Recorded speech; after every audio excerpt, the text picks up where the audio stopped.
Agora sim, temos do nosso lado, temos o prazer de receber. Aliás, sempre tem muito assunto, porque o doutor Eduardo Carneiro tem muito conhecimento, médico aqui da cidade, foi líder do governo, vereador. Olha, tem muita coisa para falar. Primeiro, vamos dar boa noite para o nosso amigo, doutor Eduardo Carneiro. Seja bem-vindo, doutor. Muito obrigado, um prazer, Roberto Samuel, estar aqui mais uma vez com você. E cumprimento a toda a cidade de Guarulhos, a todos que acompanham o seu programa. Prazer muito grande tê-lo aqui. Bom, deixou de ser vereador. O tempo passou, 4 anos se passaram, né, Roberto?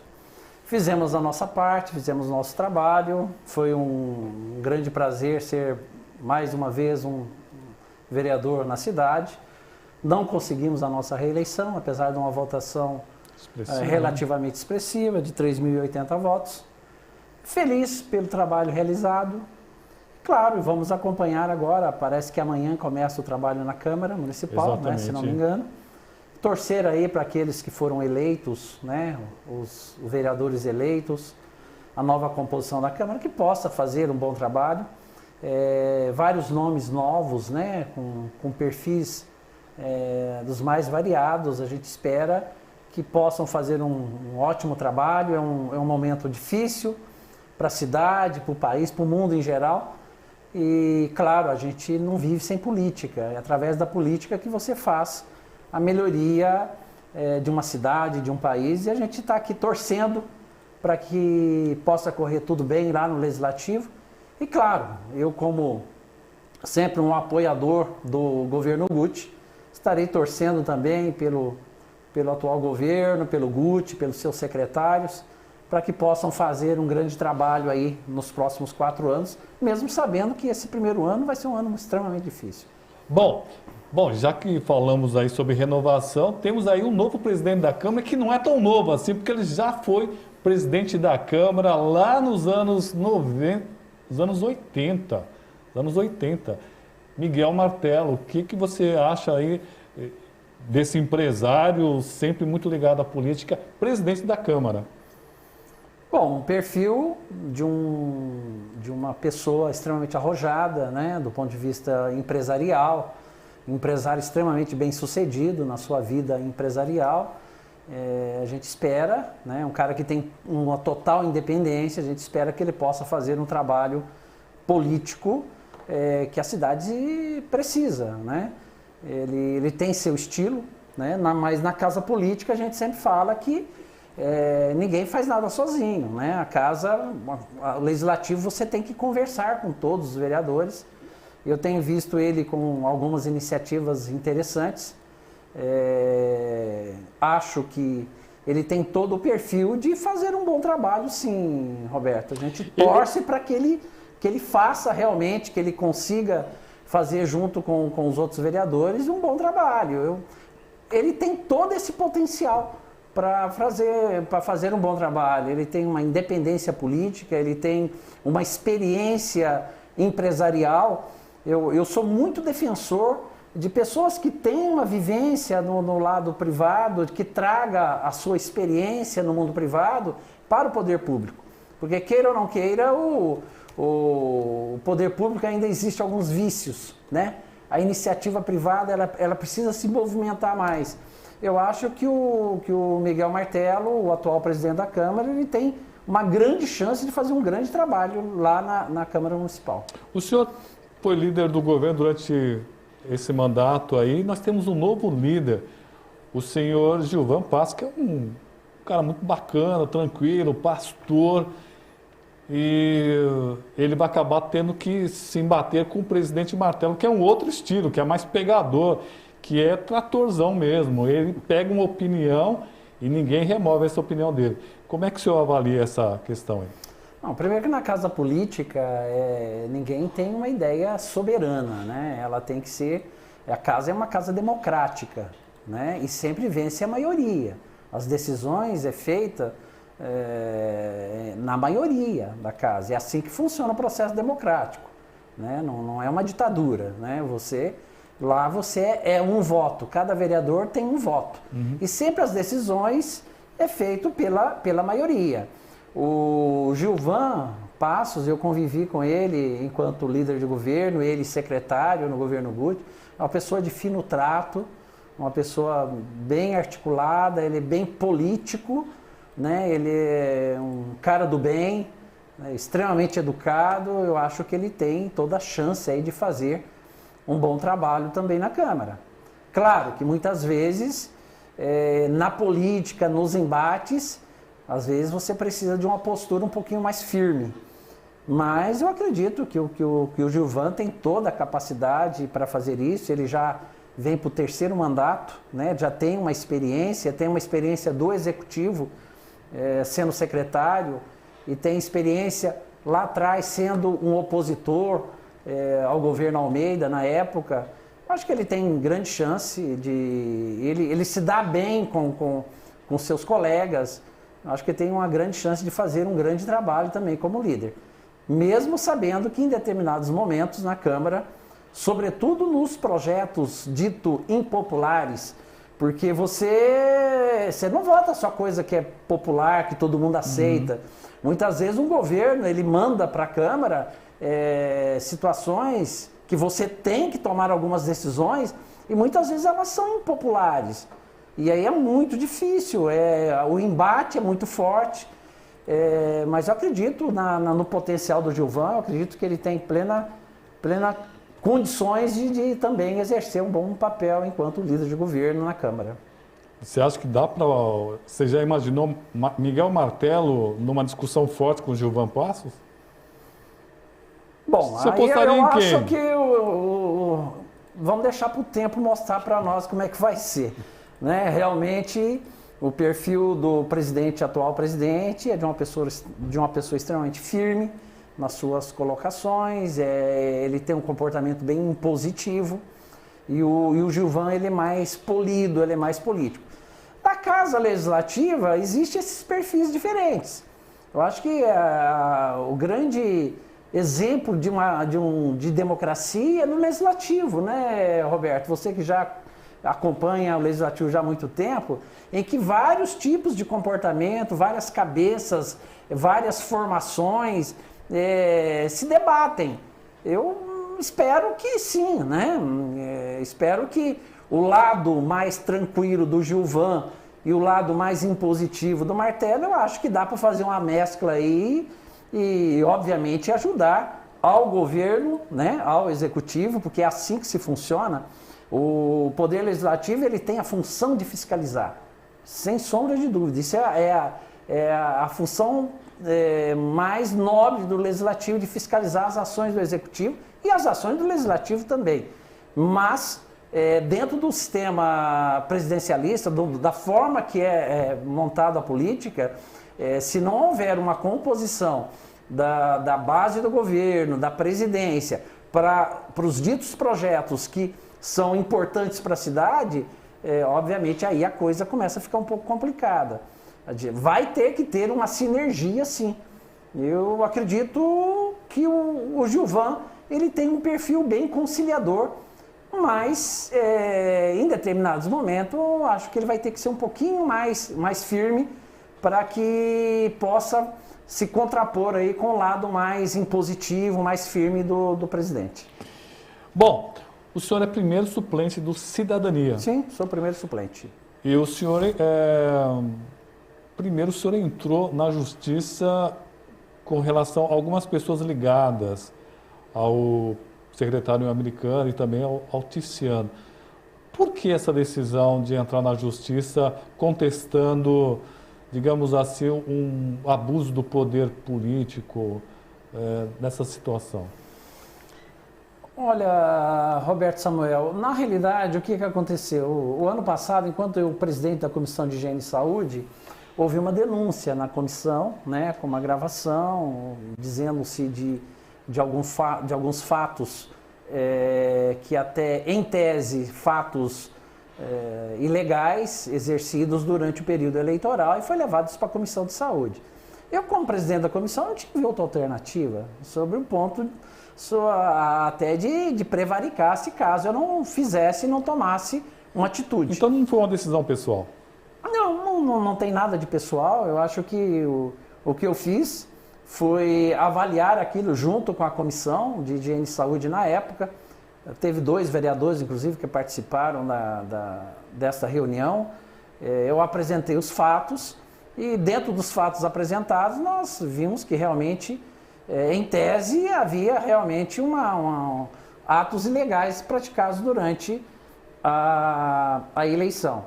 Obviamente que eu tive que fazer o encaminhamento ao Executivo, né, através da Secretaria da Saúde, para que faça lá a sindicância, que levante lá tudo o que tem que ser feito. E do ponto de vista eleitoral, já que os fatos foram durante o período eleitoral, não houve outra alternativa, né? Nós encaminhamos ao Ministério Público Eleitoral, nós fizemos realmente, dentro daquilo que nós conhecemos, nós fizemos a nossa função. Como eu disse para você, a função do vereador é de fiscalizar, tanto executivo como legislativo. Às vezes a pessoa, olha, a função do vereador é fiscalizar as ações do executivo. Não, é do executivo e do legislativo. Enquanto você está no poder, tem certas decisões que você tem que tomar. E essa posição foi tomada, foi encaminhado ao Ministério Público Eleitoral, que acatou a denúncia e aí gera um processo, as partes vão ser envolvidas, vão ser ouvidas e, obviamente, que a decisão cabe à Justiça, não cabe a mim. Não vou fazer uma pré-análise aí do que a Justiça vai avaliar. Na minha avaliação, dentro daquilo que eu vi, realmente fatos infelizmente graves, de uso de uma forma indevida da máquina administrativa, sobretudo dentro de um ambiente que eu conheço bem, né? Eu sou médico, eu conheço bem o ambiente hospitalar, como funciona, e sobretudo dentro das denúncias, quebra de protocolos sanitários no momento que a gente vive de pandemia. Eu fiz a minha obrigação, Roberto Samuel. É desagradável, as pessoas pensam que começam a te falar como dedo duro, disso, daquilo. Não, eu fiz a minha obrigação. Infelizmente, quem tem um mandato, ele tem que tomar certas decisões. Certas decisões muitas vezes não agrada. Né? Não agrada. Tem as divergências. Claro, eu tive algumas divergências no governo Guti. Claro, não vou esconder isso. Tinha divergência sim, e eu achava que em determinadas situações não era assim o comportamento correto, o comportamento ético, mas nunca deixei de declarar. Eu tenho lado. Meu lado eu sou do lado do prefeito Guti. Do ponto de vista político, estarei sempre como apoiador do prefeito Guti e torço muito para que dê tudo certo no seu governo. Mas isso pode ter consequências graves, inclusive com perda de mandatos? Isso cabe à Justiça, né, Roberto? Eu acho que realmente as denúncias são graves. Na minha avaliação, são denúncias que, pelo menos em tese, as denúncias não são minhas. As denúncias chegaram a mim, eu apenas encaminhei essas denúncias. Então, eu acho até que, dentro do que foi colocado, ela não tem situação apenas eleitoral. Na minha avaliação de leigo do direito, acho que tem até repercussão criminal. Então, mas isso vai caber à Justiça. Eu fiz a minha parte. Está encaminhado, o Ministério Público Eleitoral acatou a denúncia, abriu o processo, e aí juiz é para isso, o juiz julga. Então, o juiz eleitoral, e se o Ministério Público Eleitoral achar por bem encaminhar para outras instâncias do Judiciário, isso é uma coisa que cabe a quem vai fazer a análise técnica do que foi encaminhado. Milene Iris está dando boa noite e boa noite para o doutor. Gil Boava, boa noite, Roberto, e a todos os internautas. Damari Santana com a gente. Neném da Adega dando boa noite para nós. Renan Simões dando boa noite aqui para o doutor Eduardo Carneiro. A Mércia também dando uma saudação para nós. A Nelisa Costa está dizendo que o doutor Eduardo, sem dúvida, fará falta nas sessões da Câmara. Gil Boaba está dando boa noite para o doutor. Márcio Quina também dando boa noite para o doutor. Genaro Fiorillo está dando boa noite para nós. Raquel.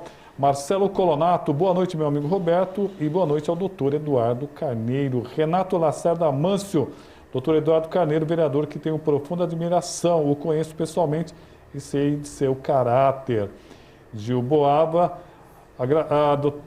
Doutor Eduardo, agradeço por ter acatado a denúncia na Comissão de Saúde e Higiene. Vereador esse de grande valia à população guarulhense. Tavinho Botoni, boa noite, doutor Eduardo, um vereador atuante, vai fazer muita falta. Ô pessoal, vocês que estão nos acompanhando aqui pela minha página pessoal, vamos compartilhar. E o pessoal que está na Tribuna Livre também. A Anelisa também dando boa noite aqui. Quem mais aqui? O Evandro. Evandro dando boa noite para nós. Nossa. Irinaldo está dando boa noite. Deixa eu pegar aqui de volta aqui, que está vindo um monte de nome. Irinaldo dando boa noite. Miruna Melo está dando boa noite para o doutor. Maria Benedita Santos. Tica do Vale está mandando um abraço para o doutor Eduardo Carneiro. Quem mais? Regina Yamaguchi. Se eu não me engano, nós não sei se somos amigos, né, Regina? Mas eu a conheço, já vim algumas vezes em algumas reuniões aqui. Elizabeth Martins, boa noite, doutor Eduardo. André Oliveira, quem mais? Boa noite, aguardando também entrevista com o secretário de Desenvolvimento. Muito bem. Renato Augusto Santos, boa noite. Nossa, que está um pouquinho complicado, estou tentando pegar aqui, desculpa, Renato. Está dizendo que o Haroldo Veloso, região, doutor Eduardo Carneiro, que tem todo o meu respeito. Argentino está falando sobre o shopping da Vila Bastos. Problema sério aqui. Meu Deus do céu, isso aí eu vou te Minha contar filha, uma que coisa, já hein? é formada, hoje já está há muitos anos no mercado, quando ela era criança, ela falou, ô pai, quando estiver pronto esse shopping me leva. Até hoje não pude levá-la. Vou te contar uma história, Roberto, que eu me lembro quando começou as obras. Eu morava lá próximo, morava na Vila Barros. Eu me lembro na época que a minha esposa me chegou a me chamar, chegou a me convidar no final de semana para visitar as obras e ver se a gente teria interesse de comprar uma loja. Imagina, da onde que eu me saí, viu, Roberto? Não tinha dinheiro para comprar na época, eu falei, não dá para comprar. Felizmente, agora você vê, falando da situação desse... Desculpa, a Regina Yamaguchi está falando, eu sou esposa do Roberto Farmacêutica. Lembrei, desculpa. Bom. Que, inclusive, o Roberto Farmacêutico é uma pessoa que tem uma votação expressiva, né? Demais. Eu acho que ele é... Expressiva. Ele agora está como primeiro suplente, se eu não me engano, do PSD. Que merece já uma chance como vereador, Sim, né? com Pela certeza. própria votação anterior e essa votação. Eu não tenho, assim, muita ligação com ele. Se não me engano, já conversei uma ou duas vezes com ele, mas uma votação impressionante, viu? Muito querido. Verdade. Então, voltando a falar do shopping da Vila Fátima, eu, tanto no governo Almeida, eu como vereador, como no governo Guti, eu apresentei a indicação de se tornar aquela área como uma área de utilidade pública e transformar aquela área num centro administrativo. Eu fiz essa indicação nos meus 2 mandatos. Eu acho fantástica a ideia. Infelizmente não virou nada. Fantástica a ideia. E não virou nada, porque acharam que realmente ficaria muito caro, não daria para fazer. Pelo menos eu me lembro da última avaliação, agora no governo Guti, mas precisa dar um final para aquilo. Eu acho que não tem outra saída, tem que ser o poder público mesmo de encampar isso, porque aquilo lá virando um equipamento, seja público, seja privado, você dá uma viabilidade maior de toda aquela região que ficou parada em termos de desenvolvimento. Eu nem sei se a estrutura ainda serve para alguma coisa, vai ter que derrubar tudo. Mas o terreno, ele é excepcional. Nossa. Se você analisar bem na engenharia atual, na arquitetura atual, você muda tudo da forma que você... Né? Está muito evoluído isso, ver se tem condição ou não de aproveitar o que... Aí é uma questão de avaliar a parte técnica. Mas eu acredito que aquilo, sinceramente, Roberto, eu fiz como indicação de um grande centro administrativo. Primeiro, a gente iria viabilizar a região com equipamento. Segundo, a gente terminaria com os aluguéis, com a grande parte dos aluguéis, levando várias secretarias para o mesmo local. Eu acho que o governo Guti tem mais 4 anos aí para dar uma pensada nisso. Fantástico. Apesar de eu não fazer parte do governo, eu não sou nada, eu sou um apoiador do governo hoje, mas tenho uma boa relação com o Guti. Todas as vezes que eu tiver a oportunidade, eu vou dar uma cutucada no prefeito, para realmente tentar pedir para fazer um estudo mais detalhado daquela região, porque é importante para a cidade, né, Roberto? Eu acho que ali daria um up. 2 minutos para cá. Nossa, foi rápido, hein? 2 minutos aqui. Eu não consegui falar o nome de todos aqui, mas quero agradecer aqui todos que mandaram mensagem. O Tavinho, tem o pessoal aqui, o José Balbino, Isabel. Nossa, um monte de gente aqui. Obrigado a todos. Doutor, obrigado. Espero que o senhor possa vir aqui mais vezes. Para que o senhor sempre tem espaço. Aliás, eu queria conversar com ele a respeito de vacinas, da importância de você se preservar e preservar os outros. Aliás, me mandaram um vídeo de uma tal de influencer de YouTube da Zona Leste, viu, Paloma? E ela falava nos vídeos assim, eu vou aglomerar, partiu aglomerar, não sei. Aí no final mostra ela com Covid e ela morreu de Covid, de tanto aglomerar, morreu de Covid, doutor. Não, é muito triste o que está acontecendo, a gente passa por um momento muito difícil. Quinta-feira, próxima passada, eu perdi um colega médico. Um colega que morou comigo na época, na República, quando eu fazia medicina. Foi meu colega de quarto, a gente dividia lá um espaço na época da faculdade e acabei perdendo um colega que trabalhava numa cidade do interior de São Paulo. Não tinha nenhuma patologia, não tinha nada, não tomava medicamento para nada. Infelizmente eu já perdi vários amigos, vários colegas, realmente a gente precisa levar a sério. Saída é a vacinação, não tem outra alternativa, né, Roberto? Obrigado, doutor. Obrigado, agradeço, sempre é um grande prazer vir aqui e todas as vezes que a gente for convidado para discutir a cidade, mesmo fora da política, a gente vai estar acompanhando a política e, sobretudo, torcendo inicialmente pela cidade e torcendo pela classe política, tanto legislativa, a todos os vereadores e ao executivo, né, ao prefeito que eu apoio, que continua apoiando, que tem todo o meu apoio e a gente vai torcer para que dê tudo certo.